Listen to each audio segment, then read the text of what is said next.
வெற்றி அல்லது வீர மரணம். நோயாளிகளை கைவிட்டுவிட்டு தப்பி ஓட விருப்பம் இல்லை. காசா மருத்துவர்கள் சூளுரை. I'm Azzuddin Lulu, a fifth year medical student and I'm still alive. There is no more space in the hospital. அல் ஷிஃபா மருத்துவமனையை இஸ்ரேல் சுற்றி வளைத்து தாக்குதல் நடத்தி வருகிறது. அங்கு சுமார் 5000 மக்கள் காயங்களுக்கு சிகிச்சை பெற்று வருகின்றனர். பல்லாயிரக்கணக்கான மக்கள் தஞ்சமடைந்து வருகின்றனர். மருத்துவமனையை உடனடியாக காலி செய்யுமாறு மருத்துவர்களை இஸ்ரேல் மிரட்டி வருகிறது. இந்த நிலையில் மருத்துவ மாணவர் ஒருவர் வெளியிட்டுள்ள வீடியோவில் கூறியுள்ளதாவது, மருத்துவர்களின் முடிவு என்பது வெற்றி அல்லது வீர மரணம்தான்.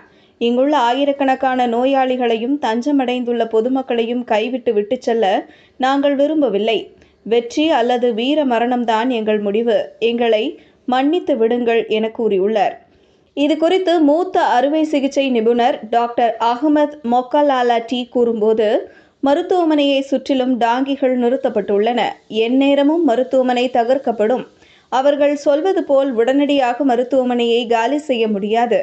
அனைவரையும் வெளியேற்றினால் அவர்கள் எங்கு சென்று சிகிச்சை பெறுவார்கள்? எங்கும் இடம் இல்லை. ஏராளமானோருக்கு அறுவை சிகிச்சை செய்யப்பட்டுள்ளது. அவர்களை வெளியேற்ற ஒரு வசதியும் இல்லை. பலருக்கு அறுவை சிகிச்சைகள் உடனடியாக செய்யப்பட வேண்டிய நிலை உள்ளது. தாக்குதல்கள் தொடர்வதால் உயிர் போகும் நிலையில் பலர் வந்துள்ளனர். அவர்களை என்ன செய்வது போன்ற பல கேள்விகளை எழுப்பியுள்ளார்.